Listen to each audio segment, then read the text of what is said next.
Welcome to Koffee Talks, a Pokémon card collecting podcast with Dan Norton and David Person. Hey everyone, welcome back. It's another Coffee Talks. We had a couple of weeks off while I was out in Japan for Worlds, but we are back. Myself, Dan, DJ Gigabyte, along with David Person. David, how has your 3 weeks been? Dan, we haven't been doing this podcast for like 3 weeks now? Yeah, we had 2 weeks off, so it's been 3 weeks since the last episode. It's not enough time, Dan. I need a couple more weeks. I don't want to be rude or, be selfish, but I'm going to need a couple more weeks. Okay, buddy? Can you help me out? Sure.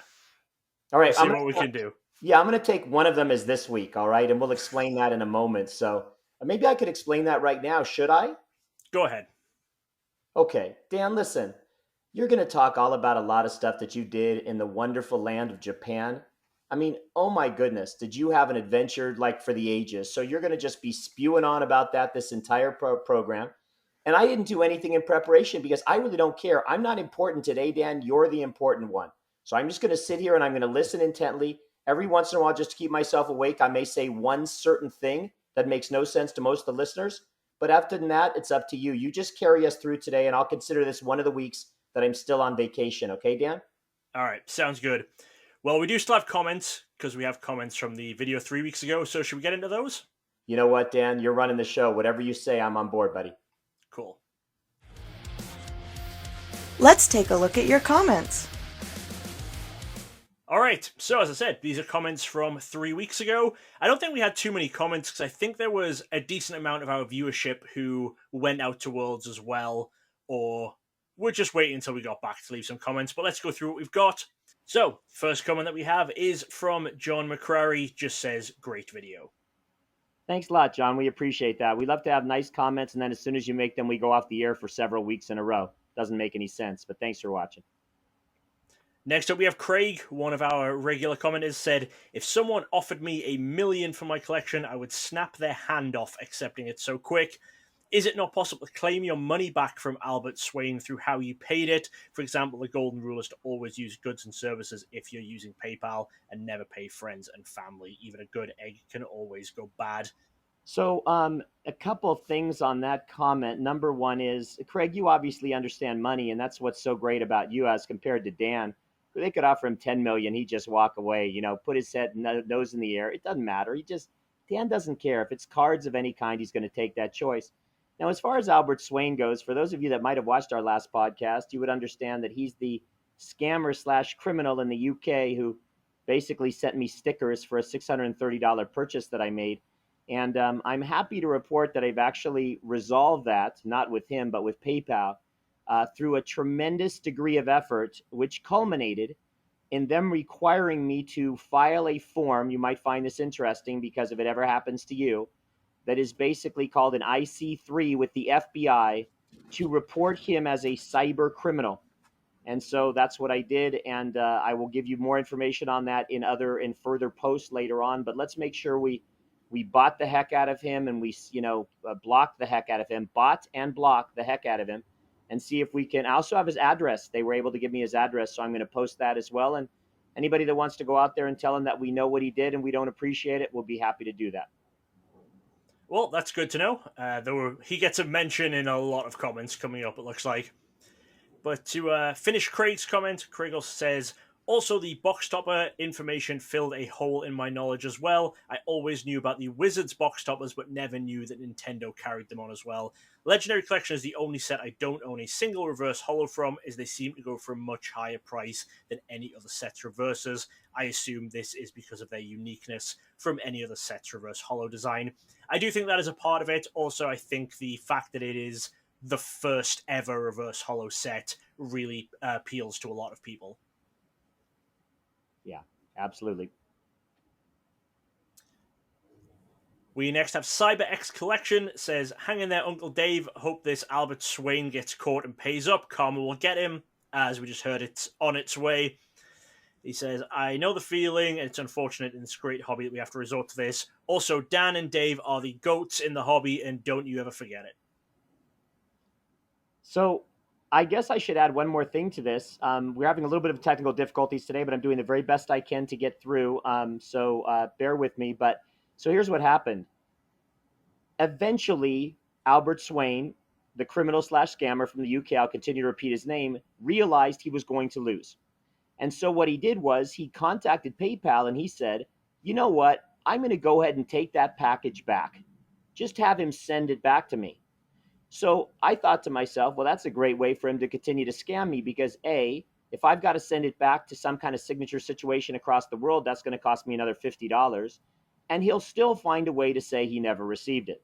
So that's when I got to PayPal and I said, this doesn't make any sense. You guys are a big company. I know what you're saying. I know you think I'm going to get my money back. I know you think this is the way to proceed, but this makes no sense for me to send him something back that's completely worthless just to follow a process or procedure through PayPal. And that's when I went about asking, and they told me about the filing the cybercrime report. So just a bit of information for any of you that should find yourselves in a similar situation. It's definitely good to know. Next up, we have the Old Card Shop says, booking a flight to the UK right now to get some boots on the ground in our manhunt for the dastardly villain Albert Swain. Old Card Shop, best comment ever. Thank you so much. I hope you'll always be the new card shop when it comes to watching our new podcasts that come out once a week, way too often. But thank you for your support. Very much appreciated. Next, we have Christopher Ondo says, sorry to hear about you being scammed. Hope you find him. I was recently scammed as well a few weeks ago. Luckily, I was able to get my funds back. Glad to hear you were able to get refunded on that, Christopher. And this is why they write those books. Why do good things? No. Bad things? Why do some things? No. Why do bad things happen to good people? Okay, that's all. That's all I got, Chris. Good luck. Thank you. I'm glad you got your money back, too. Next up, we have Steve P. says, question for Dave. Instead of selling my collection, what if I keep it for my kids' and grandkids' inheritance? Lots of people only want my most valuable cards and product, meaning if I sell them, I'll have little to nothing of value left. However, my grandson gets ecstatic when I give him even the most common Pokemon cards and sealed product. I can't wait to see his joy when I give him a legendary collection Reverse Holo Charizard, his favorite Pokemon. Money means nothing compared to those simpler joys with family. So, I think that's a very interesting comment because I think that legacy planning has so much to do with what really is valuable or resonates with your heirs. And for a lot of people, they're like, we want to leave houses, we want to leave this, and kids have no interest in that. I kind of think about that with respect to my Pokemon cards for my family because they really don't have an interest in it.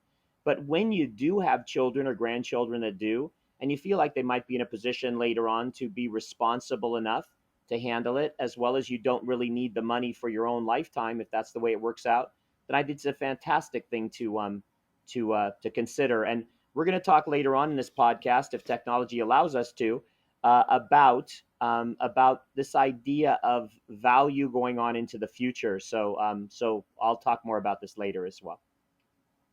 Cool. Well, next comment we have is from Matty. Matty says, David is the GOAT, both the greatest and the animal with his beard. And he says, Shy Ben's getting out. Gotta love the Macam creeping back in, Dan. Albert Swain, we're coming for you. Love the episode, guys. Matty said that, I think, just to set me off. I definitely don't want to be known as a Macam. I would definitely rather be known as a Geordie.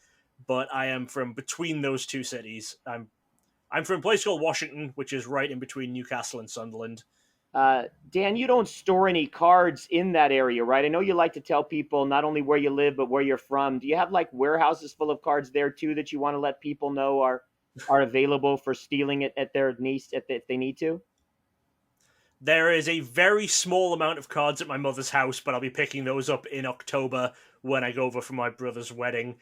Normally, my mum ships any cards out to me if I have to get them posted to her, but because I'm going over in a couple of months, she's holding on to a couple for me, but nothing of any value. Okay, thanks, Dan. I think we should let the world know that right now before they start planning their shenanigans. And by the way, Maddie, our commenter, never met a podcast he couldn't comment or didn't comment on. So thank you very much. We feel very blessed by that, Maddie. Thank you. Next up, we have NP Pokemon. It says, hate to hear about the scam, Dave. Was looking for the handle on IG and couldn't find much. Was it Albs, ALBS? Anyways, sad that it even talked about, but hopefully we can get to the bottom of it. Do you remember his Instagram handle, if it was Instagram that you Yeah, it found him was on? Albs. That's what it was, and then eventually he changed it, I think, to Bagsy BAGSY_first. As soon as he realized that things were not going his way. So yeah, Well, I'm going to give that all information out in an Instagram post of my own, so that anybody that feels like letting him setting in and say hello to the guy, that would be wonderful. Let's do that. so DPerson1 is where you need to keep an eye on to get all of that information. Next, we have Shadowless Jack says, so sorry to hear this news, David. Such a shame what the world has come to. So unfortunate this trash is seeping into the most wholesome and wonderful hobby. Keep your head up, brother. What goes around comes around. So, Dan, let's talk about that for a second. I think it's interesting. We've talked enough about Albert Swain of the UK, the criminal scammer guy. Why don't we talk about Blake Martinez? Because you were getting ready on to go on a trip. I think you were actually just about ready to go, or even in the airport or something, going to Japan, when you sent me a notice that said, can you believe it? Blake Martinez, Blake's Breaks, the guy that we had talked about all the national news and attention on for being a former NFL player and doing Pokemon now, and making $11 million in revenue in a given year, had been banned from Whatnot for Yeah. essentially doing some kind of scamming. And that's been in the news, since then quite a bit. But that sort of dovetails into the comment that we just got about this wonderful hobby and all the baloney that's going on within it. You Yeah. want to talk a little bit about that real quick? Yeah, well, I mentioned it to you because we mentioned Blake Martinez. I think it was just on the last podcast, maybe a one before, where we were talking about his up and coming company.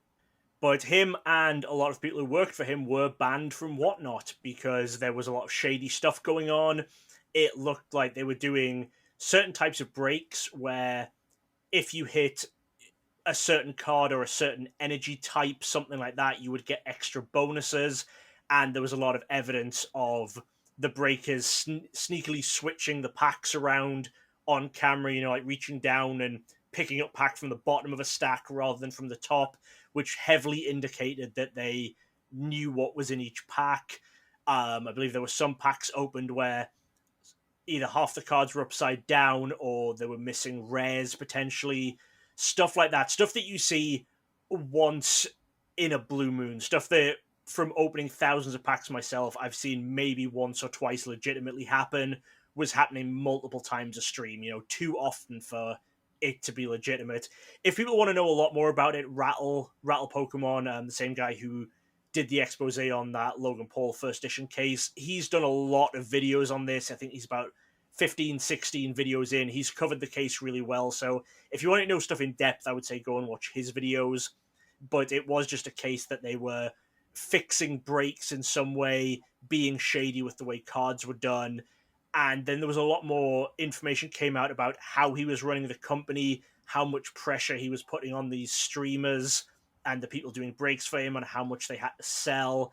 And I think he was trying to give them goals they had to hit and quotas they had to meet on how many breaks they were selling out of, and maybe even how many hits people had, stuff that they really shouldn't be able to have that much control over. It is just a very, very shady situation when you deep dive into it. And Dan, hasn't Rattle Pokemon changed his name now or something? Is it not Rattle? Is it Opossum or something like that? I know there was all the switching going on, just in case folks want to look for that. Opossum Bud is another YouTuber who I believe has also covered this, but Rattle is still under Rattle. Okay.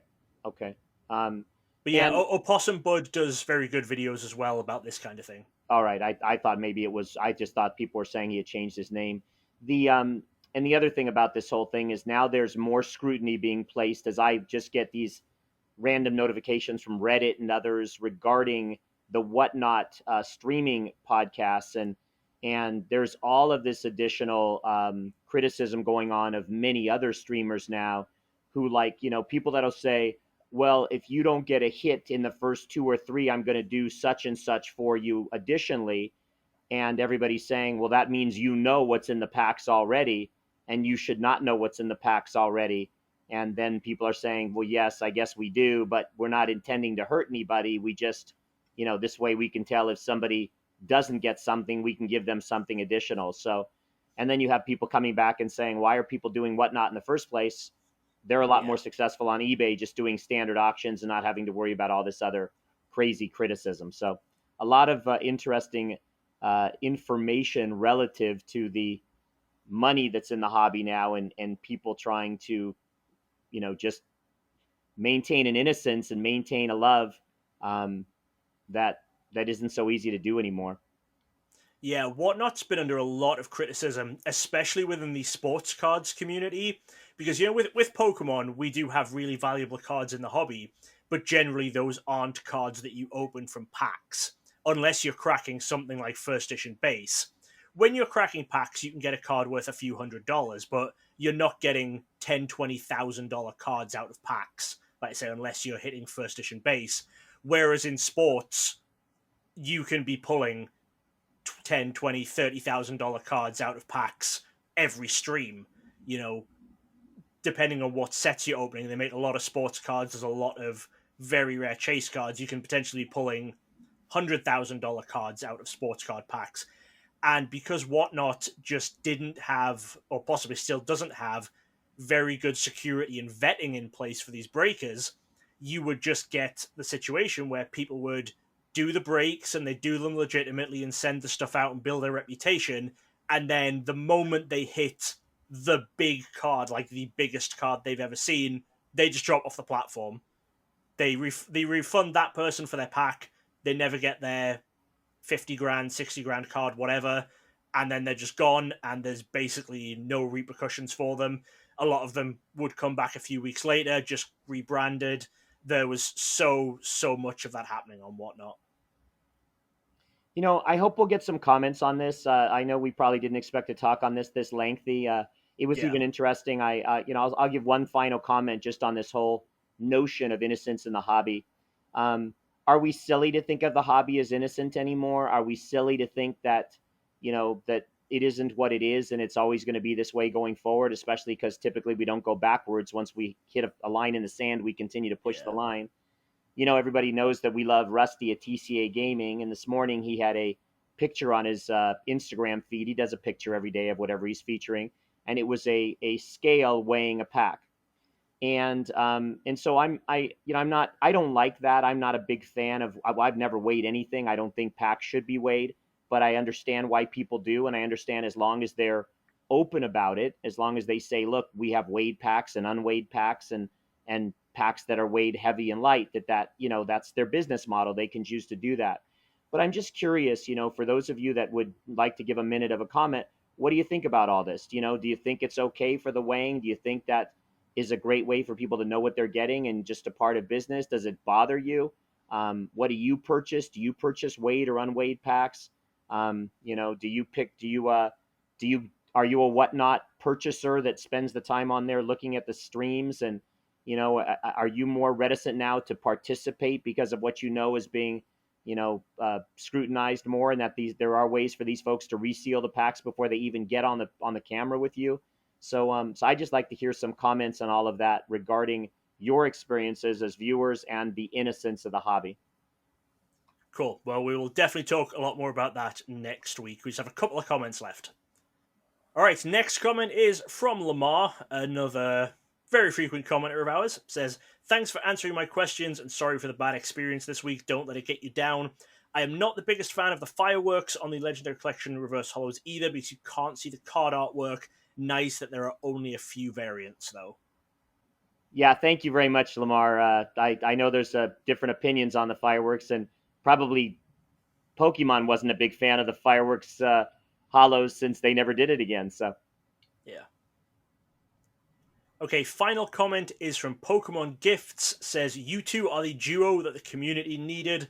I bought a Pop 2 Secret Wonders PSA 9 Charmander reverse for £80. Thank you for the tip. Glad we could help. That's obviously referring to a couple of episodes ago where we talked about Secret Wonders. I mentioned that Charmander, amongst a few others, were reverse hollows that were held back and placed in blisters rather than coming in booster packs. So, what can I say about this comment other than to say, you guys know I'm a big fan of gifting myself Pokemon cards. So, sounds like Pokemon Gifts has done that as well. Congratulations. Yep, and as always, thanks for the nice comments from everyone. that is just caught up on the comments. So we're skipping a few sections this week. I believe we're just going to get right into Worlds Talk. Is that right? Yes. Are you asking me a question right now, Dan? Yep, just checking that we're good to go straight into the chat about Worlds. Okay. Yeah, this was, again, my way of taking a week off, Dan. So thank you very much for allowing me that and for us to feature you and the amazing experiences you had at Worlds. I am going to talk a lot more about my experiences living vicariously through you and with midnight phone calls and 2 a.m. phone calls and 4 a.m. Yeah. phone calls in a few weeks as things go on. But right now, yes, let's have you take the floor and tell us about your Worlds experiences. And now for our highlighted cards of the week. All right, so Dan, so I'm looking forward today to listen to what you have to say about Worlds. I know that we've got a lot to discuss about our interactions and pursuits at Worlds, but I'll just say that because a lot of those things do not happen quite as quickly as people might realize, we still got ongoing negotiations and things in the hopper, and so we're going to wait just a bit to kind of talk about that stuff. It's going to be very exciting. Amazing. I hope you guys, will continue to watch the next few weeks as we kind of put it together. But today it's going to be Dan talking about his World's experiences and me just chiming in when I feel like, again, I need to make sure that, he hasn't bored us. I haven't bored you. I haven't bored myself, and Dan hasn't bored the rest of you. Okay. Sound good, Dan? All right. Sounds good to me. Okay. Do it, my friend. Well, so the first thing we need to talk about are the promos for Worlds. There were some big changes this year. They were not, as we predicted, they might have been Japanese, but Darn it. yeah, it would have been a lot. It would have been a much simpler weekend if they were. Yes. But we are no longer getting Champions Festival. We now have Paradise Resort, which is the latest in the chain of Pokemon trying to make a completely unplayable stadium for Worlds. Because obviously Tropical Beach was very, very playable. Champions Festival seemed unplayable and is now seeing Fringe playing decks. Paradise Resort really does just seem completely unplayable. Is there any rationalization for that, Dan? Why they, in other words, they don't really care, right? They're not trying to necessarily make a playable card. They're just trying to make a promo that's for symbolic of Worlds. Yeah, I mean, they're actively trying to make it unplayable because they want it to be exclusive to the people who got to go to Worlds, play in Worlds, staff Worlds, but they don't want anyone to need it for their deck, which is the problem that they've had with the promos in the past. Because even if you only need one copy in a deck, if the cheapest copy is $300-400, as it was with Champions Festival, that is potentially more than the entire rest of your deck. It could be 75% of your deck cost is trying to get one of these cards. So they really don't want the Worlds promo to be playable. I think it would be fine if they made the Worlds promo a reprint of an existing card, but did some special artwork that related to Worlds. So it was the same as a stadium from a set. They could actually actively pick a very good playable stadium so that the players would like it, but it would mean that people didn't have to get the Worlds promo if they wanted that stadium in the deck. The Worlds promo could simply be a more fancy version, the same way, we have full arts and we have gold cards. It could just be a card, it could cost whatever, it costs hundreds of dollars, but there would also be a 10-cent version for the people who didn't have it. But they seem pretty committed to wanting the Worlds promo to be mechanically unique. And this year's is not going to go in any deck ever, so they've maybe achieved their goal on that. And Dan, roughly how many years prior was the last Champions Festival? How many years did that go back? Champions Festival ran from 2013 to 2022, obviously missing 2020 and 2021 when we didn't have Worlds. And then prior to Champions Festival? Prior to that, it was 2 years of Tropical Beach, which was the big problem card. And then before that, it was Tropical Wind or Tropical Tidal Wave. It bounced back and forth between the two. Okay, good. Got it. And the other big thing that was changed in promos this weekend, they did new artwork for the trophy cards. The numbers 1, 2, 3, and 4 trainers now look different. They're still full arts, So it's a similar kind of card layout to the ones over the past 8 or 10 years, whatever it's been. But they do have new artwork for the first time since also 2013 or Now, Dan, 2014. Sorry. yeah, now you had shown me you'd sent some pictures out, on your Instagram or whatever. A lot of folks illustrated the cards were there and you could take pictures of them or something. Yeah. At a very quick glance, which is all I was able to do, I didn't see a huge amount of difference. So when you talk about new artwork, was it vastly different? Was it just a little different? How would you describe it, from a different to the previous year's standpoint? If you put them side by side, they're pretty vastly different. I think if you don't actually physically have the old ones there, when you look at them, you might go, "Oh, it's pretty similar," because there are a lot of features that are are similar. It's the same style of Pikachu. I think it's the same style of trophy that Pikachu's holding, but the poses and everything are a lot different. So if you're not actively looking side by side, you may think that they're more similar than they actually are. And you've stated in the past that changes bring about additional demand, if I understand that. So, Yeah. so I felt as soon as you mentioned that this year that we were going to be encountering that there was going to be potentially additional demand for these cards than there might have been had there not been changes. Do you agree with that? Is that still kind of your thinking? Yes, it is, because I know that there were definitely people who I spoke to who had interest in these cards that wouldn't have done if they still had the artwork from the last few years. Mainly, I know a couple of people who have a full set 1 through 4 of the old artwork who wouldn't have gone for another set of 1 through 4 if it kept the same artwork, but now have interest in these cards because, as we've talked about before, you're the only person going for every year. Everyone else is just categorizing them into there was the half art, then there was the full art, and now there's the second full art. People are wanting one of each just from those blocks. They don't care about the years. So the fact that we've jumped into a third block, however many years this is going to run on for, there are going to be people who want a 1, 2, 3, 4 from within this block. So more of them were trying to jump in this year to get a head start on that. And Dan, I'd like to refresh because sometimes hopefully we'll actually get a few new viewers or so to these podcasts. There are these days, if I'm correct, 6 copies total of each of the 4 different trophy cards, number 1, 2, 3, and 4, because there are 3 different age divisions in TCG and 3 different age divisions in VGC video game. Is that correct, Dan? Yeah, that's correct. It's 6 of each for those 6 different age divisions. While there are tournaments there for Go and Unite, the winners of those will get champion stamped copies of that Paradise Resort promo, but they do not get the trophy cards. Only TCG and VGC get the number 1, 2, 3, and 4 trainer. All right, so I wanted to segue just a little bit during this podcast about values, just a hint, anyways. So when you talk about me being kind of the only one looking for these different cards and all of them, that's always a concern. I mean, we go back to when we started acquiring them and they were $5,000-$10,000 a piece, maybe even Yeah. less. And I even remember, acquiring a number one not too long ago, a couple years ago, and it was like 14,000.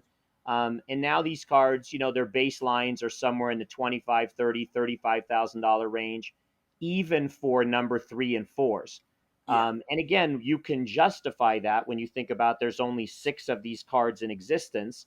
It's a pretty rare actually issued card, not a hidden issued or somebody pulled it from the factory or someone they knew at Wizards, so or at Pokemon or Nintendo. So there's only 6 of these, but is there as this hobby grows, as this hobby still continues to flourish and grow in interest, are these becoming a more financially astute purchase?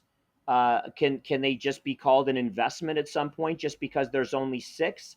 Or is it the case that you still have this very limited number of collectors who are just going to want to finish a 1, 2, 3, 4 of the newest art now, and therefore there may not be as much demand, and in a sense they've all of a sudden becoming overpaid for?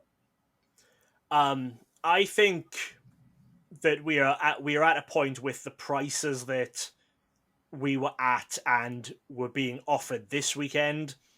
I don't think they're investments. I think that even with those 6 copies, anyone who was trying to get one of those either was wanting to flip it to you or was a collector themselves who was just going by the logic of, I'm purchasing this is going in my collection, this is not to resell.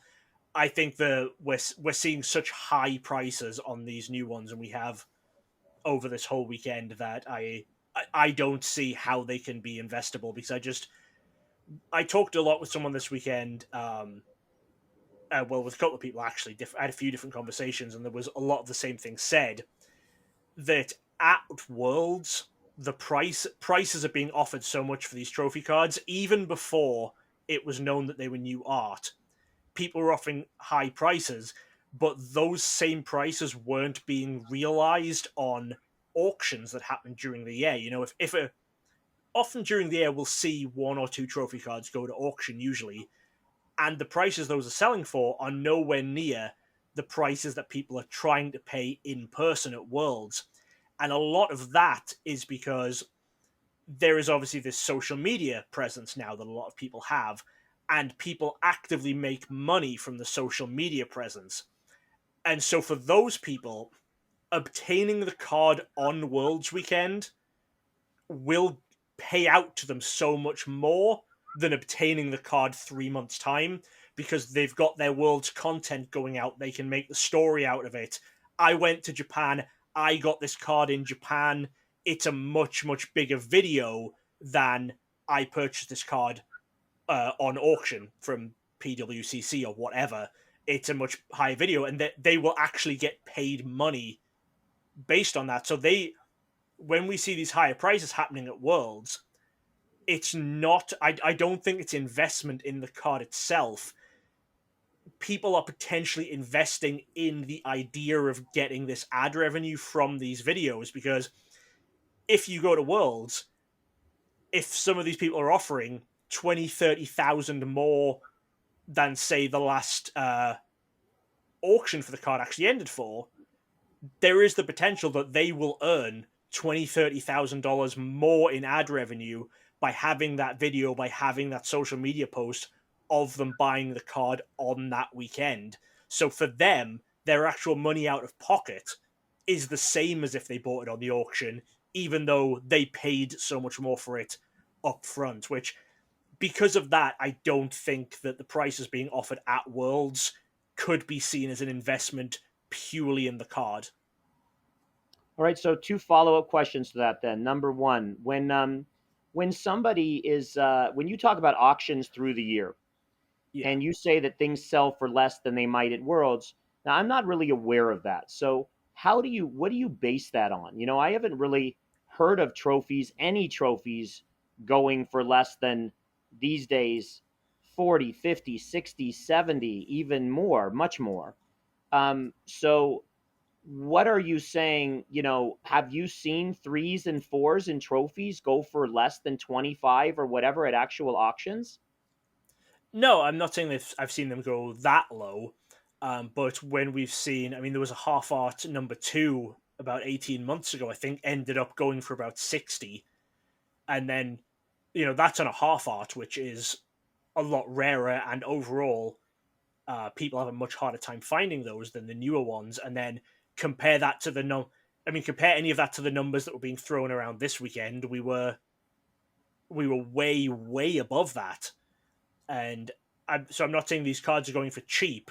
It just seems to be the price that people are willing to pay in person is a lot higher.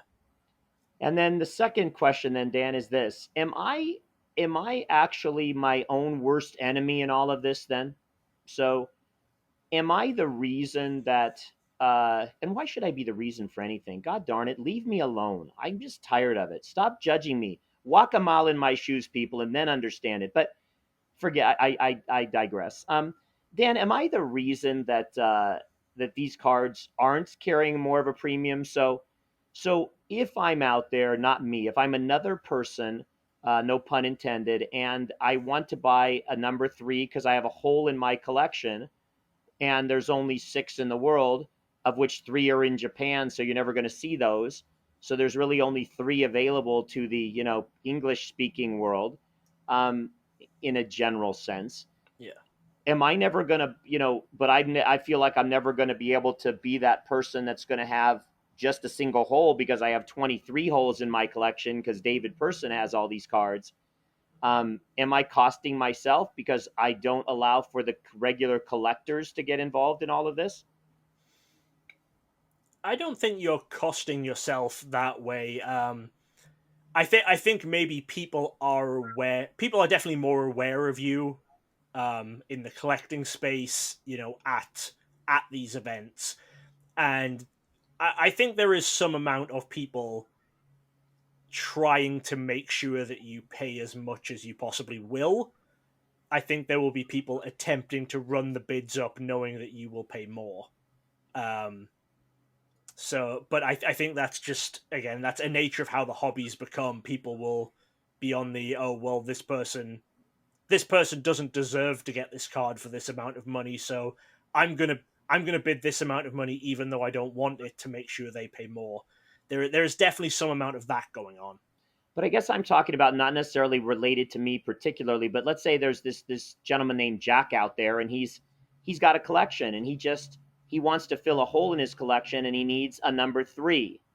Will he not fill that hole because he figures out, well, I'm never going to get the 2, the 1, the 4, and I'm never going to get last year's, and I'm never going to get this?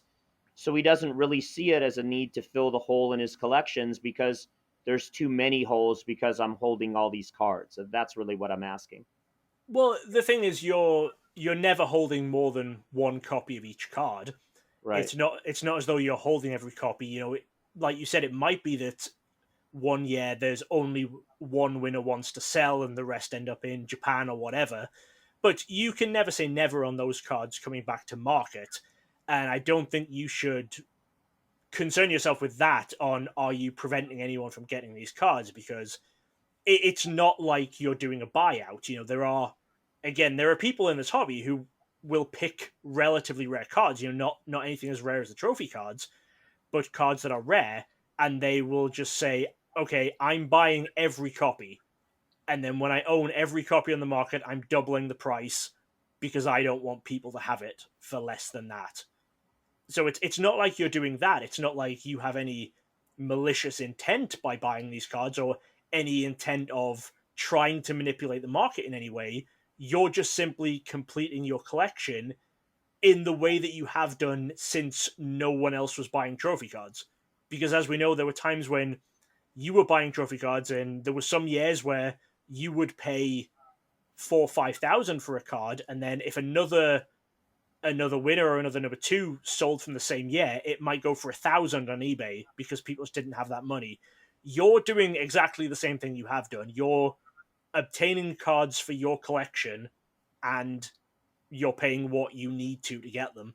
So I wouldn't concern yourself with, are you stopping anyone getting anything, because I don't think you are. I think the fact that you're only buying the one copy for yourself, I don't think you're actively stopping anyone from getting cards. My final comment on this is this. When we were doing this years ago, 15 years ago, we were doing this, and we were Yeah. picking up cards, and everybody said they were never going to be worth a thing. And we've talked about that before, and now here we are, and the least folks know about these cards, and they know there was 3 back then, there's 6 today. They've got to be the rarest cards out there. I mean, I would certainly think so. Out of literally, you're talking about that whatever card just came out, the magic card or the one ring, or Yeah. when there's a one in another hobby. But so I still marvel at and mesmerized back by the fact that there's only 6 of each of these cards, and that's a very, very Yeah. limited number for the amount of collectors in this hobby. And so I hope that that will continue to, justify me paying a little bit more than I really ought to and should, and my wife would say I definitely shouldn't, um, because hopefully, as collectors, these are still collectible cards, and someday everyone will come around to the fact that there still is only between Yeah. 0 and 6, depending on any given year and who the winners are and whether or not they're actually willing to sell. I mean, a big thing as well that definitely benefits you in the long run is because of all of these, social media people and the people needing to get those posts and stuff. If you come out of a year missing one of the trophy cards, let's say this year you don't get one of the four. Next year at Worlds, no one else on site will give a damn about this year's card.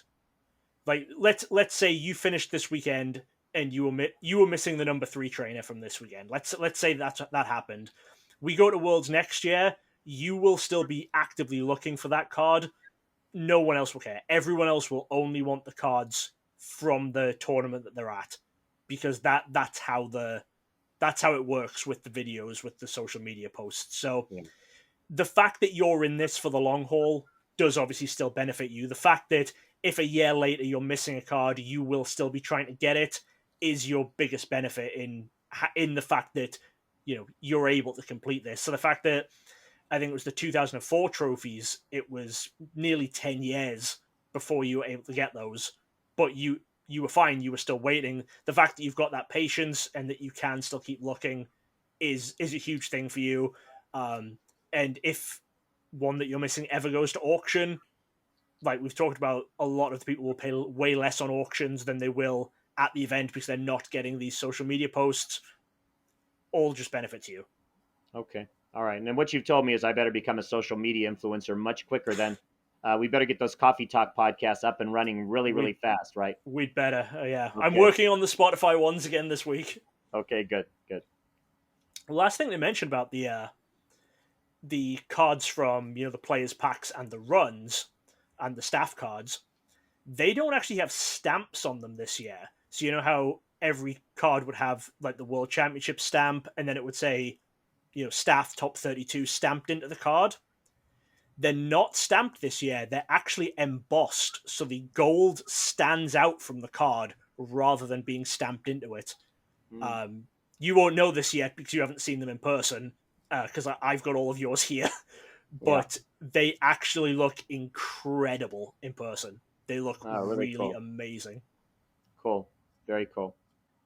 There was also a very weird distribution for some of these cards. So, as we've always known in the past, for every year other than 2004, winners would get their place and they'd get all of the lower placements. Sometimes they'd get 2 full runs. Sometimes they would get, 2 of their place, 1 of everything below.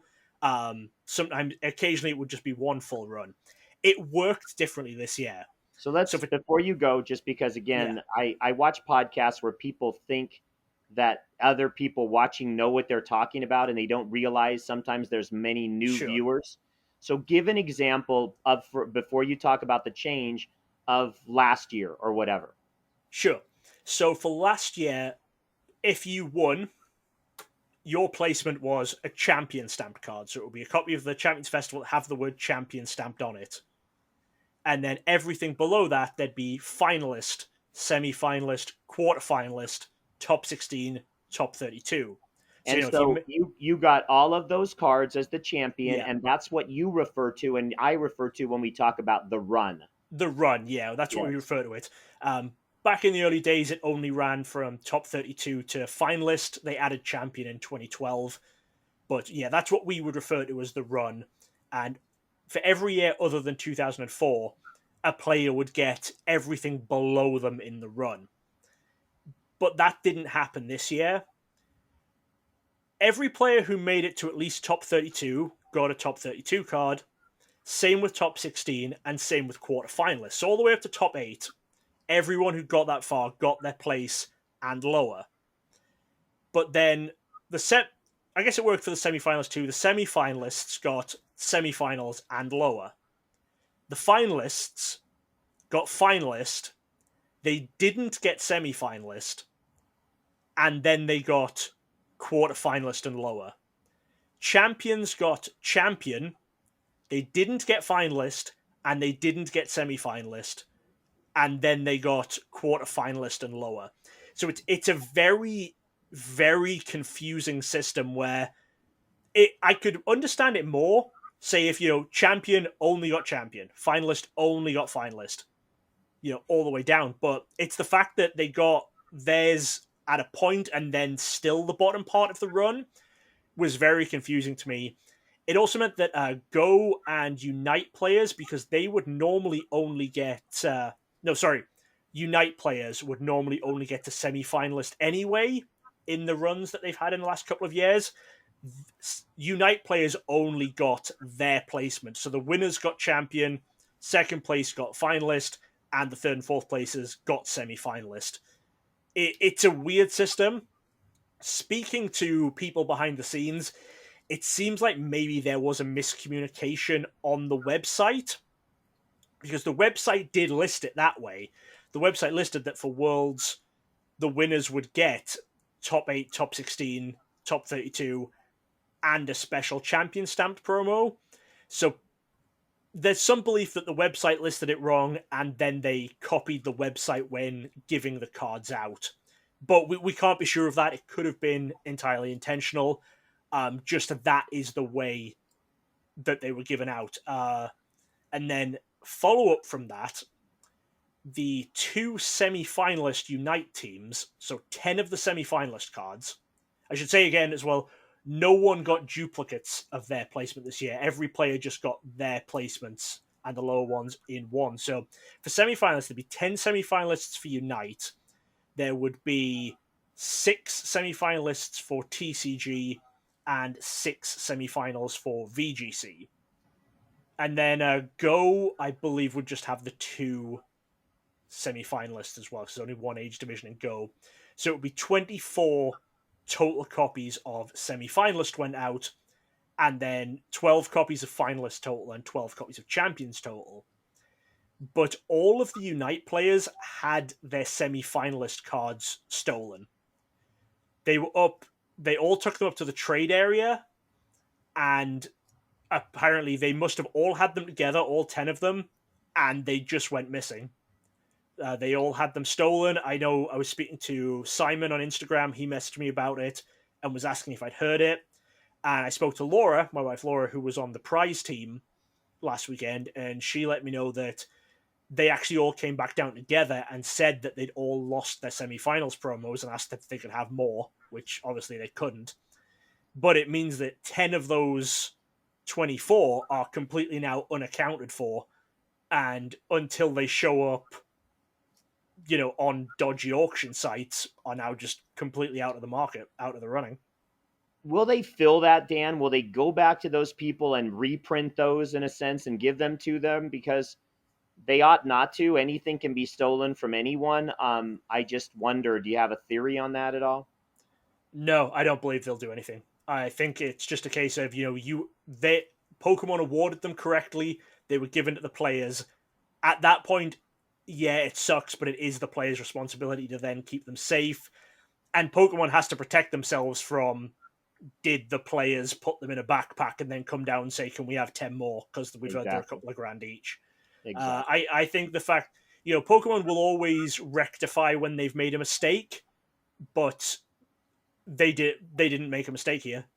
Yeah, and a mistake for people that might be wondering, we've seen that many times. That's when you create trophies, beautiful trophies with Pikachus that are actually not the cards but the trophies, and they're so brittle and breakable that by the time they hit a winner's hands, they end up collapsing and bam, bam, bye, bye, broken. Yeah. So, and I those think they have replaced. Yes, they have replaced those when it happened. So this is the year that we'll have to remember that semifinalists might be a tad bit more rare, and just be aware of that.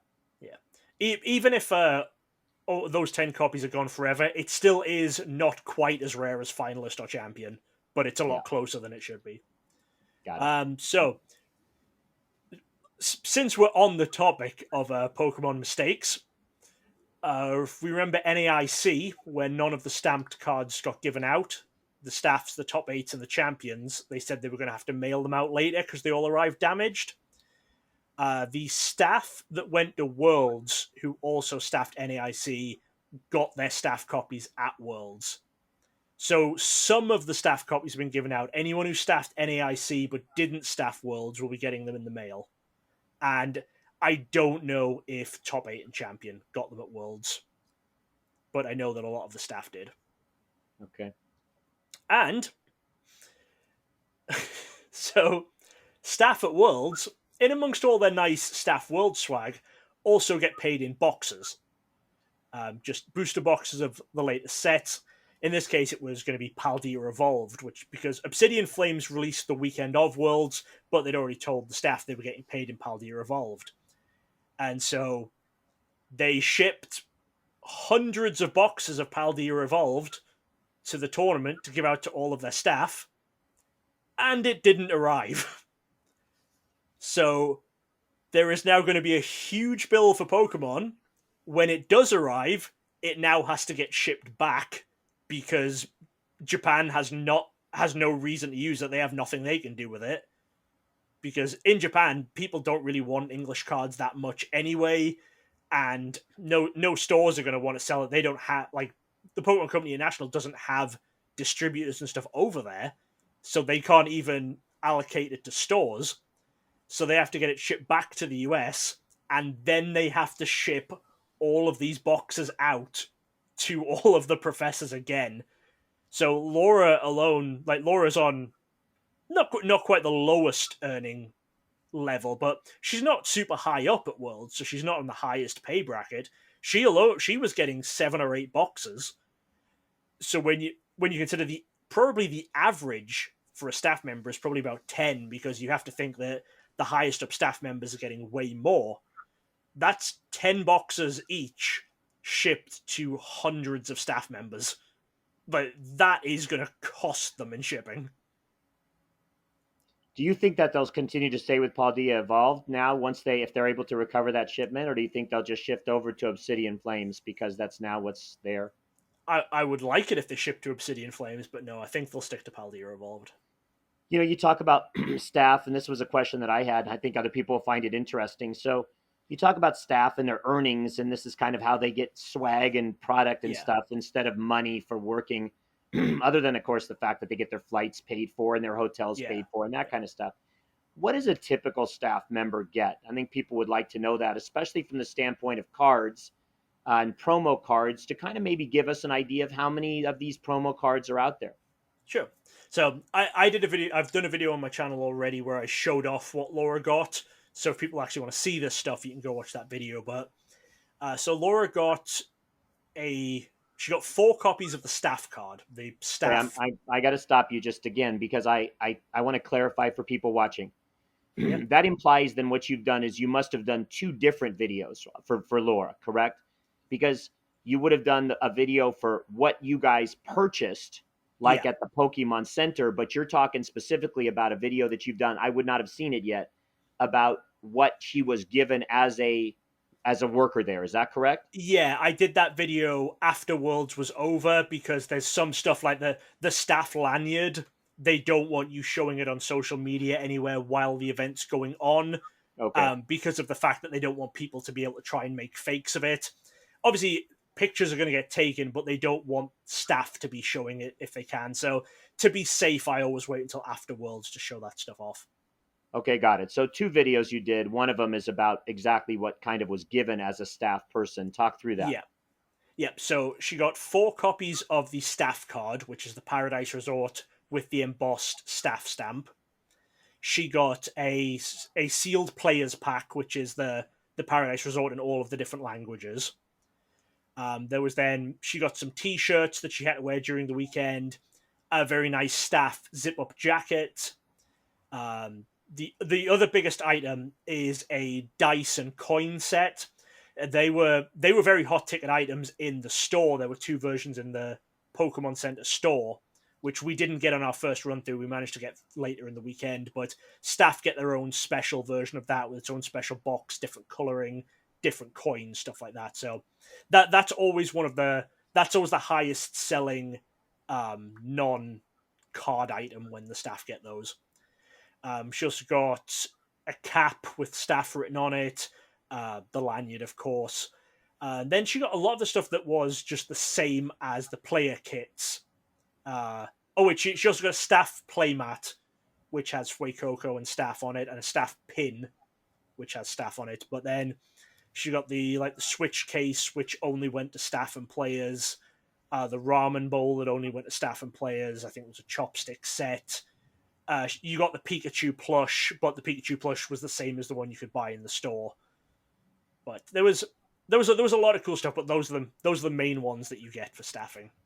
And Dan, if you had to estimate, so if she gets 4 staff copies, and let's just assume most people get 4 staff copies of that card, how many staff members do you think, just roughly, uh, participate in an event like that? Because I saw a huge picture of, or a picture that was of a huge Yeah, number of staff members in it. So, I mean, and yeah, it's not really huge relative to the hobby, but it's just was a lot of people. yeah. What's your thought generally? Well, I think for this Worlds, it actually would have been less because this Worlds was half run by the Pokemon Company International and half run by the Pokemon Company Creatures in Japan. So I'm unsure if the Creatures staff got the promo card or not. But just for the TPCI staff, I think we're looking minimum 150 staff members. And as I said, Laura isn't the highest up staff members. There will be staff members who got more than 4 copies. And I think there'll be some staff maybe just got 2 or 3, but 4 or 5 is probably a good average on how many copies staff members got. And I think that's it. I think, like I said, about 100, 150 is the minimum I can think it would have been. It's potentially a lot higher because there's so many people working, behind the scenes. There's so many people Right. that you could be there all weekend and just never see a ton of people because they're all working in different areas. But also the casters, the people who do the commentary, they all get staff promos. I don't know how many copies they get, but they all get staff promos as well. So, again, we're aware of some things and we can talk more about it in future podcasts as well. But I do think it's interesting. There were buyers there this year. We may choose to reveal names at a future point in time. I have no problem doing that. But there were certainly buyers there this year that were intending to dramatically shift the market price of certain items, card wise is what I'm talking about, by bringing a lot of money, having financial backers, and buying as many of staff cards, for example, as they could. And by doing that early and often, they ended up shifting that market far more than people would have imagined, for cards that probably should have been a couple of $100 or $300. Were Yeah. being picked up at $500 and $600, and then Oh, because more than people, that. It was 800-900 by the end of the weekend. The yeah, I was going to price say, and on then it continued to shift higher by the end of the weekend yeah, because of the momentum that was generated by people going in and trying to buy everything up very early. So, yeah. I go it, ahead, Dan. it I don't understand that price. I mean, I know it was done by a buyout, but that price is ridiculous.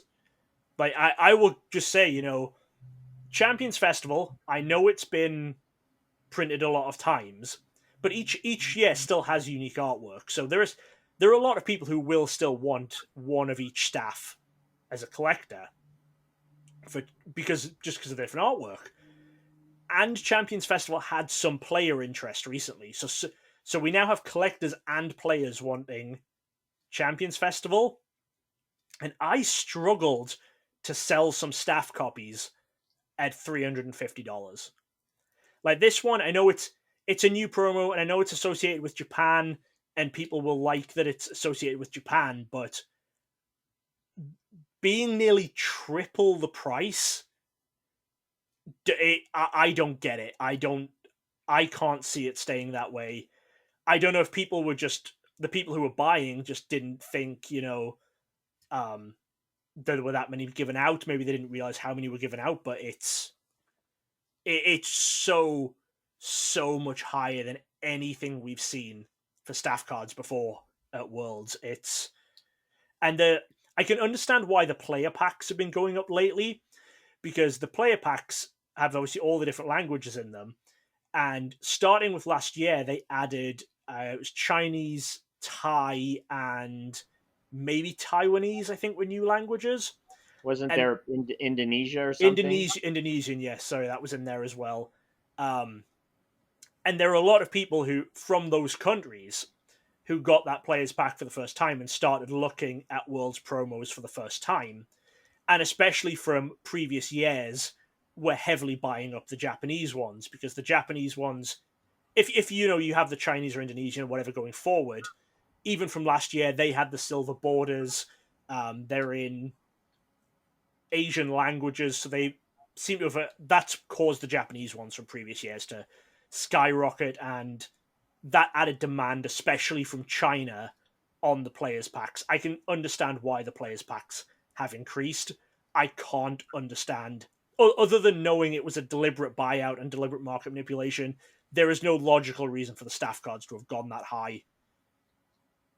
And I want to talk about that for a second, Dan, because I definitely want, hope that in the future more people will watch this. We're happy with the folks that watch, and we thank you. But from an educational standpoint, what happens here is the prices will stay high if people continue to pay the prices, right? The only way they're going to come down is if people start to realize and look at the actual underlying numbers and understand that there's a bunch of these that are going to be out there for a long time. There's not one given to, like a player pack. There's 4, 5, 6 average to everyone.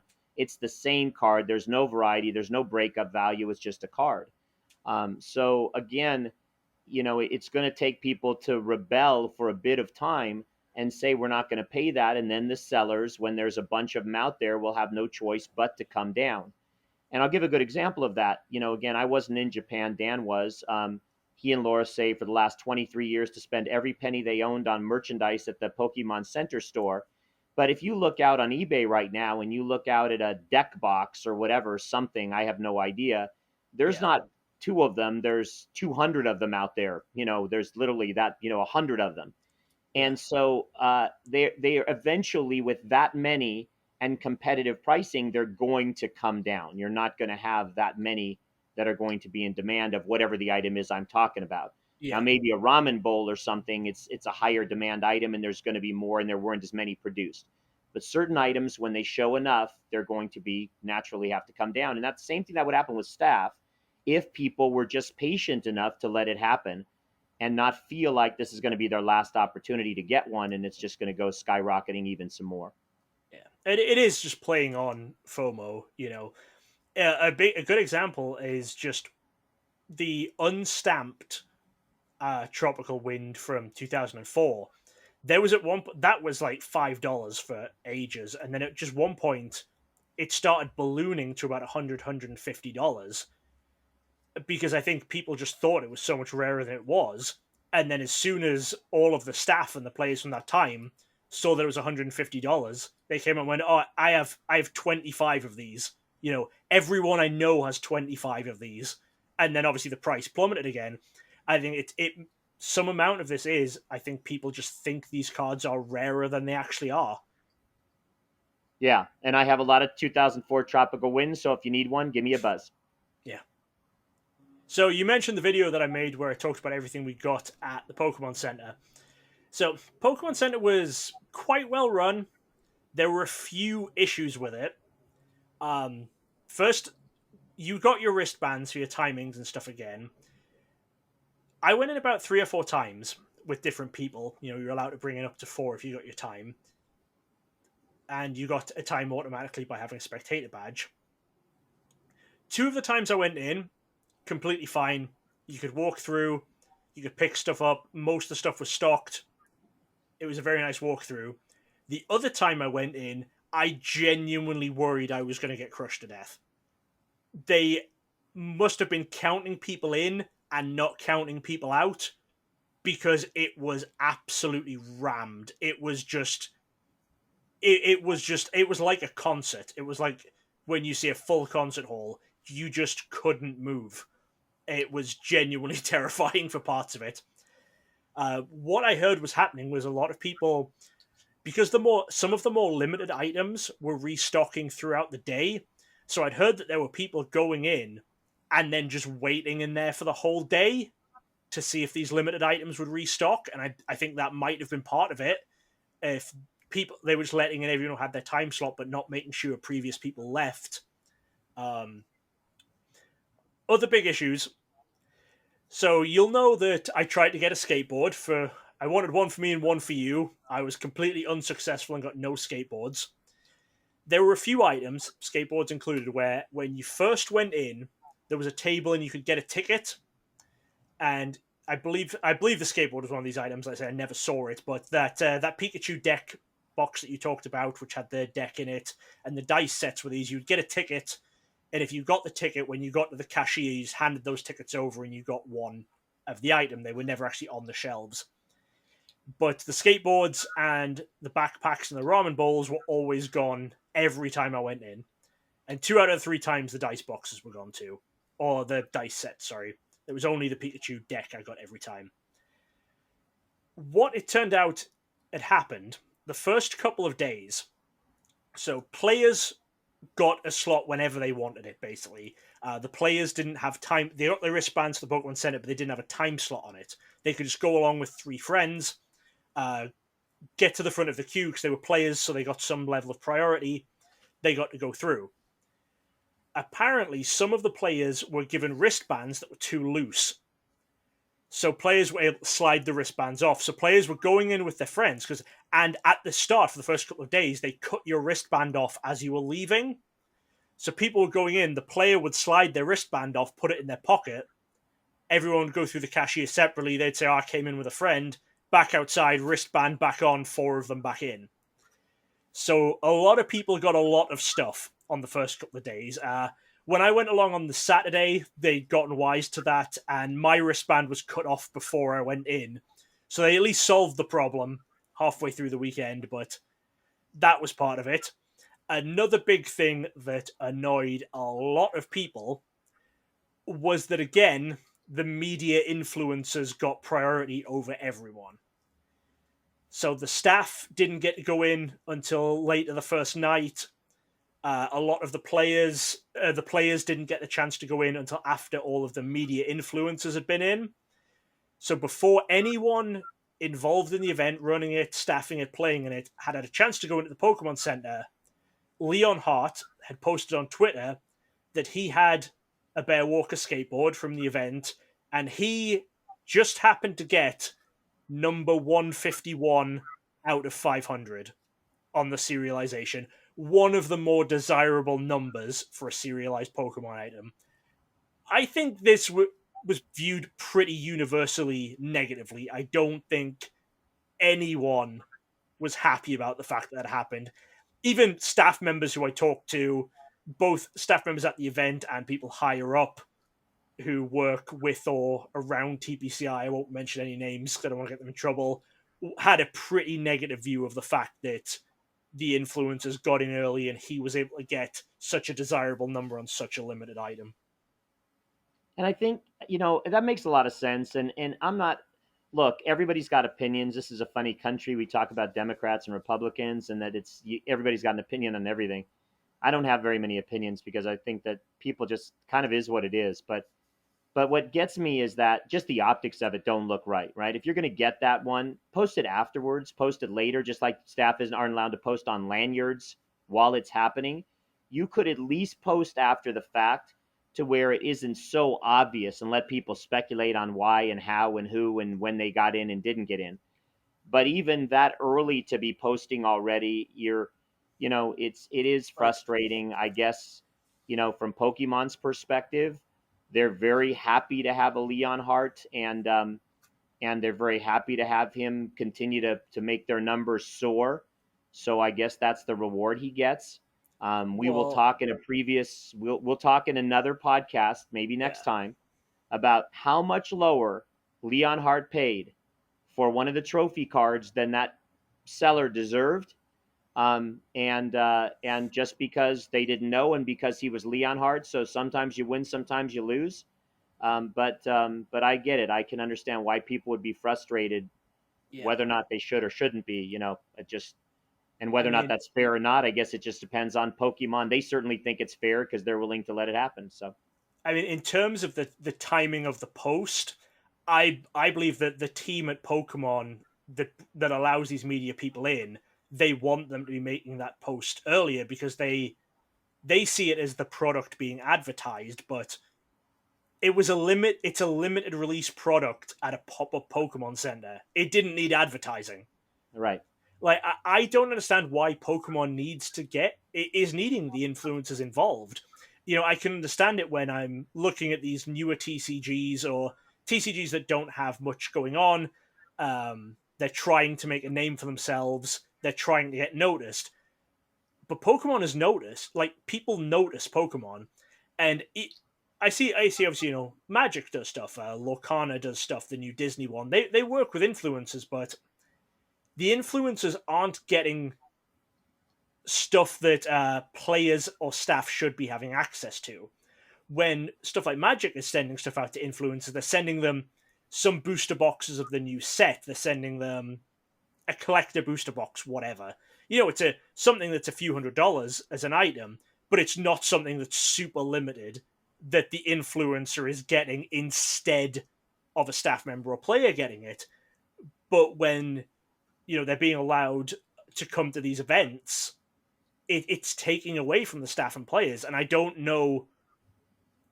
I don't understand why Pokemon feels that they need the influencers getting that much. Like, I could totally understand why the influencers get a couple of booster boxes a few weeks before they go on the shelves. I can understand why they want, Leon Hart making a video opening a box of Obsidian Flames so people can get excited about Obsidian Flames the week before it hits the shelves.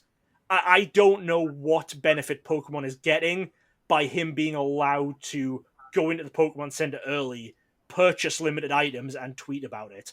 Like, I don't understand what's happening there, what they think they're getting out of that.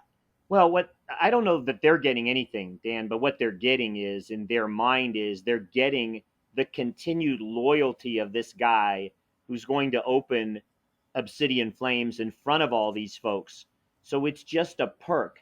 It's no different than any, high roller in any casino or anything where, they're involved in doing something that is benefiting Pokemon, so it's their way of giving back. So not to mention, at that level, who does he know anyways in the higher echelon of management at Pokemon that just allows him, even if there's no reason that they need to. So, the old adage, it's who you know, but their argument is he's continuing to be one of the highest pushers of the brand in social media, which is a good thing for the company. Now, I'm going to differentiate. I might differ here in my opinion on one thing with you. And again, folks are very welcome to comment. I'm just taking it out of the context of Pokemon and putting it in a real world context. So, should staff and players be handled differently? So, every time you say staff, and again, are you biased because of Laura? Are you biased because of what goes on? I don't know the answer. I'm not saying you are. I'm just hypothetical here. When you go to a restaurant and you go in and you order food, or you go to Target and shopping and you go and you to buy some whatever, the staff members are the ones that are not supposed to be parking anywhere near the restaurant or this Target. They're supposed to be parking away, so all those other parking spots are open for everyone else. Okay, so I'm using parking spots as a kind of a way to compare. But so a lot of people feel that staff, this is just their duty, this is just their obligation to be involved in these situations. And are they really entitled to anything more? They're already getting swag and they're getting other opportunities for working in flights and hotels. But one could differentiate that between the players, who one could say, well, these players have earned the right. They're the ones keeping the brand again going. And so should the players for sure be treated better, independent or irrespective of whether or not the staff should or not? Again, hypothetical questions. I don't know the answers myself. It's just something that would be talked about. But I certainly think the players, at a minimum, because they're the ones you've said in previous podcasts that keep the hobby moving in the right direction, alive, popular, etc., they should definitely not be preempted by other people. But there's always going to be those people. Yeah, I mean, when you talk about the staff, I think the idea of, comparing it to Target staff and getting the parking spots or whatever, I think that comparison works for TPCI employees. Like, I don't think TPCI employees should be allowed to go through the Pokemon Center early. But you have to remember that the staff who are actually judging, they get their flights and hotels paid for, and they get swag, but they're not actually paid. They're not paid employees. They don't get any money for this. The only way the staff actually get anything is by selling the swag that they get if they decide to sell it. So I think when it's that, and you're asking the staff to be giving up so much of their time, then yeah, I think that's I think the getting into the Pokemon Center as one of the first few people and having the opportunity to buy stuff should be a perk that staff's getting. Because if they don't get that, what you're going to end up with is, especially at smaller events like ICs and stuff, if it's the difference where, oh, I can go early, I can queue up, I can spend my day going through the Pokemon Center, and I can buy the stuff which I can then make $1,000 off, or I can be staff, give up my whole weekend, not get to buy anything, and I can sell my staff boxes for $300. You're going to get people just saying, well, it's not worth it for me to staff. I could just go and do this instead. And I think when you're working your staff on a volunteer system, and I know they do have, for these bigger tournaments, they do have to apply and they have to be accepted, but for smaller events, it's fully just volunteer system. They get a few packs for a day's work. You need to keep those staff happy. Yeah. And makes sense. we had 10, 15 years of Worlds that ran fine with no influencers there. You cannot run a single Worlds without staff members there. If you just continue to overlook and annoy the staff and make things worse for them, you're going to start losing good staff members. And the whole hobby and the whole tournament scene is going to suffer for it. Yeah. Well, the influencers definitely, we know already how much effect they have, and we'll talk more about that as we go on in the next few weeks regarding follow-up to Worlds. Dan, I wanted to ask you one more question about World stuff. Is there anything that could be bought at Worlds that one would not possibly make money on? So here's what I'm asking you. I'm sort of following up to what I said before. If you go on eBay and you look at a Pikachu deck box or something where there's 100 of that item out there right now, I have no idea if those prices might be hundreds of dollars higher than what were actually obtained for at the Pokemon Center. Yeah. So even if those prices have to get lowered, is every single thing that everybody bought at that Pokemon Center a money maker for anybody that bought it and went to resell it? Probably. I mean, there's a few little things where you wouldn't make much on it. You know, there was sets of chopsticks with World's logo on. There was like little figures which were chopstick holders. You probably wouldn't make a ton of money on that. You could maybe double your money, like $5 items to $10 items, maybe.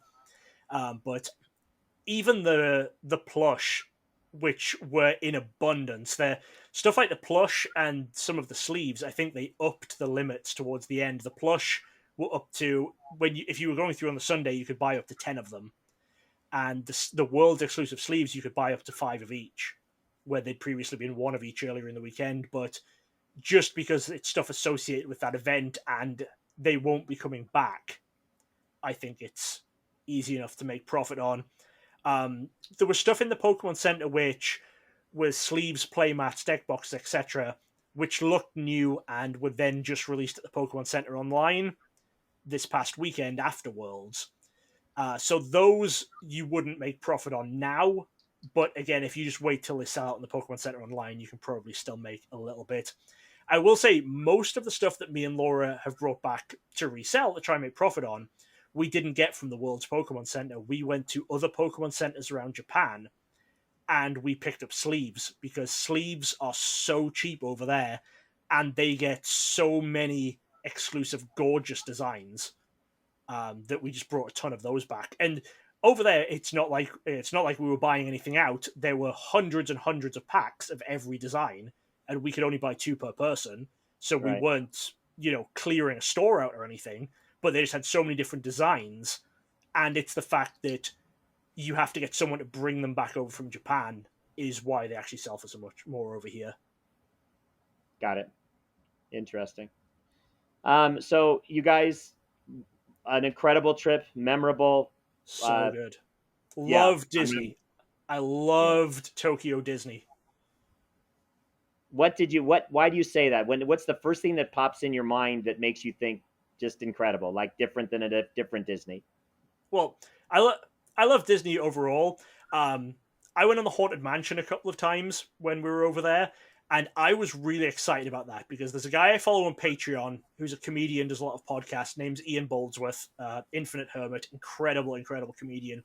He talks a lot about the Haunted Mansion, and he talked in one of his posts about how the Tokyo Haunted Mansion was the original Haunted Mansion design. It was copied exactly from it was the original Florida design, because California had Haunted Mansion first. Um, it was the original Florida design got copied in Tokyo, but then in about 2007, the Florida Haunted Mansion got a huge overhaul and completely updated. So Tokyo is the only place for Haunted Mansion you can go to get that original effect. So it had ghosts jumping up from behind tombstones, which doesn't exist currently in any other park around the world. And there's a corridor where you go down where it's just large spiders in spider webs on the wall. And that was like, oh, I wasn't expecting that at all. And I messaged him about it, and he was like, yeah, that's something that also only exists in Tokyo. So I was really excited about the fact that I got to do that. Disney Sea, I think, is an incredible theme park. It didn't have like the kind of Disney feel to me, but it's all set around the idea of sea. So it's Pirates of the Caribbean themed stuff.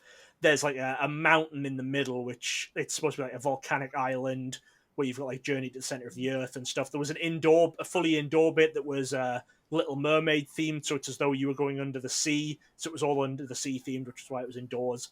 So that park I did really like, but Disneyland just felt so much more Disney, and I don't know. Laura got me into Disney stuff when we went to Anaheim, and I just fell in love with Disney parks.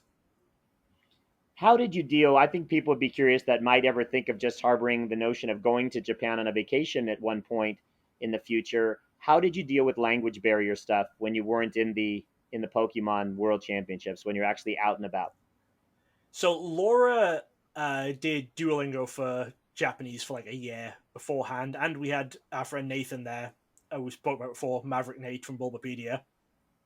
He lives out there, so he helped quite a bit. But also, a lot of the places will have some staff that will have like English badges on. So if you need someone that speaks English, the majority of places will have someone who can get you through whatever you need. It's not going to be a perfect conversation, but we'll have people who know enough. And a lot of them will do a thing where they'll just get like one of the phone translation apps, speak into it, show you what they want to say, and you speak back. Right.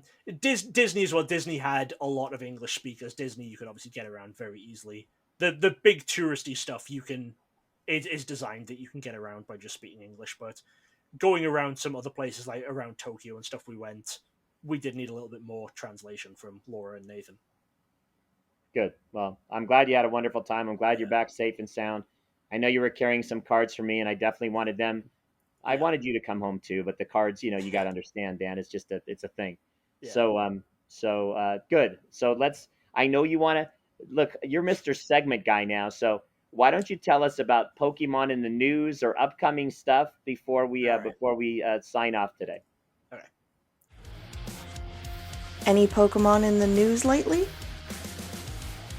So for Pokemon in the news, I'm just going to talk about what actually came out over the last couple of weeks while we were away. Next week, I'll do a bit more of a longer segment looking into what's been announced. But things that came out while we were away, obviously all of Obsidian Flames came out.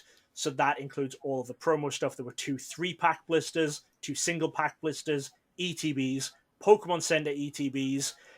We had some of the back-to-school range came out, the pencil cases, the 2 eraser sets. There was the new collector's chest is out, and there have been 2 new promos for Obsidian Flames, which are associated with stores. You can go to GameStop and you can get an Umbreon with the GameStop logo, or you can go to Best Buy and get Espeon with the set logo. I've got the Umbreons. I'm still struggling to find the Espeons. I will say, main thing that's been announced has been Paradox Rift is the next set. The ETBs for that set are now live for pre-order on the Pokemon Center. So I'll mention that now so that if you guys want to pre-order them, you can go ahead and get on that. I know I read something about people. I mean, of course, it's people that own them trying to hype it up, but all of a sudden the discussion is the Umbreons at GameStop are going to be, the highest, hottest selling, incredible, never go down promo card from GameStop ever in the history of mankind. Because that's, of course, it's all or nothing. Sure. So there's lots of hoarders picking up their 15, 20, 25 copies. I mean, I'm sure it's better than most other GameStop promos. I'll say that. It's a more popular Pokemon, but Wait a minute. Don't you tell me. Are you saying that an Umbreon's better than a Tinkaton? I'm saying it's more popular than a Tinkaton. Oh, I'm so sick of you and your opinions. Okay, go ahead, Dan. I will say, if anyone's looking for something difficult to collect, those Best Buy Espeons are where you want to be at, because I went to multiple GameStops, got my promos easily, was told that other stores had all had them, and I went around multiple Best Buys, and none of them had even got them in. Yeah, although I was reading that they said they were just running late. I don't know if that's true or not, or but Hopefully. I mean, yeah, hopefully we'll see. Yeah. All right. Yeah, very interesting. Dan, you're gonna have to help me figure out at some point which of these here we go again with all these new promos and which ones I need or don't need. I have a funny feeling because of the silver borders and all this new stuff. You're gonna tell me I'm gonna start needing like all of these different blister packs, or because they're gonna be variants that I need for the sets. Would you? Yeah, there's been some of the evolution line blister packs we're gonna need. I know there was one set we needed them. I'm still trying to figure out for other sets. It's not easy. The Pokemon do not do a great job of announcing all of their products very well. Yeah. Okay. All right. I want to just say one final thing. I want to tell everyone that hopefully by next week, which is a week from today, because that's why you say next week, it's 7 days out. This video, of course, will release in a couple of days. So get your comments in and get everything in. Make sure so we can. Actually, you can't get your comments in. I don't even know what I'm saying, Dan. Yeah. Dan, so last night was my wife's 60th birthday, Dan. Yesterday was not last night. Dan, you can tell I'm still pretty buzzed. So here's what happened. Yeah. Yesterday was my wife's 60th birthday, and we partied through the day heavily, and right into the night even more heavily. And so I'm just lucky my eyes are barely open enough to do this podcast with you. And thank you for entertaining my my nonsense. What I was trying to say was, starting next week, we'll be back on our segments and we'll get everything back in, and I won't let Dan off the hook as easy as I did this week. Yeah. And we'll start talking maybe a bit more in depth about some of the world's experiences, which are cool from the actual cards and obtaining the cards. Be patient on your staff world card purchases, because we think there's a chance they'll come down over time. Thank you for watching very much. And we'll try to, maybe do other stuff as that all comes to be. And you're supposed to comment and stuff, and that may get you involved in a drawing. And we'll start all that stuff up soon if we haven't, because I have no idea what I'm talking about. Yeah. And I'm going to go I've got a hangover cure in the, I don't drink. I've got a hangover cure in the kitchen. Kids, it's not good to drink. Stay off the pills and the drinking. Just collect Pokemon cards and fall in love with the little guys that are with you. Dan, I'm pretty much done. What have you got to say, buddy? I mean, all that to that is to tell your wife I said happy birthday for yesterday.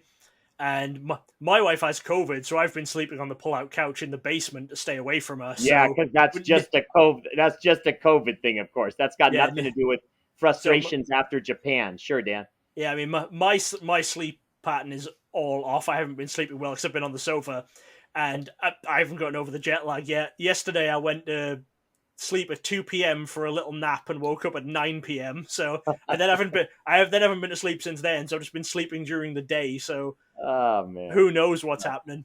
Yeah. I mean, I'm dreading listening to this back. I doubt either of us made a lick of sense for half of it. But hey, here we are. And you know what? To the folks that I will say, last thing, to the folks that's reached out to me specifically, jumped in my DMs and said, David, we're missing that podcast. It's killing our weeks and stuff.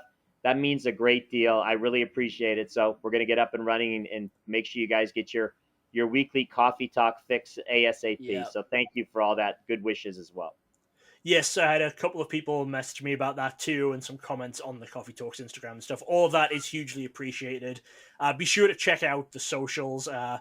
Twitter, we are Coffee Talks Pokemon. Instagram, we are Twitter, we are Coffee Talks Poke. That's it. Instagram, we are Coffee Talks Podcast, because we changed being worried about the Pokemon things getting deleted on Instagram. TikTok, we are Coffee Talks Pokemon, but we will get TikTok figured out at some point, but I need to figure out Spotify and stuff first. And if you were listening to an audio-only version of this, which you might be in the future, you can find the video version at youtube.com/DJGigabyte. I think that's it for now. I need to go and try and call more Best Buys. Yes, call more Best Buys. I got to start my Patreon to get that up and running so folks can start submitting so I can. I ran out of money, so we're having to move from our house after this Worlds. So we'll work on that, and I can't wait to see you guys till next week. Okay, hang in. Appreciate everything, and I'm going to say bye-bye.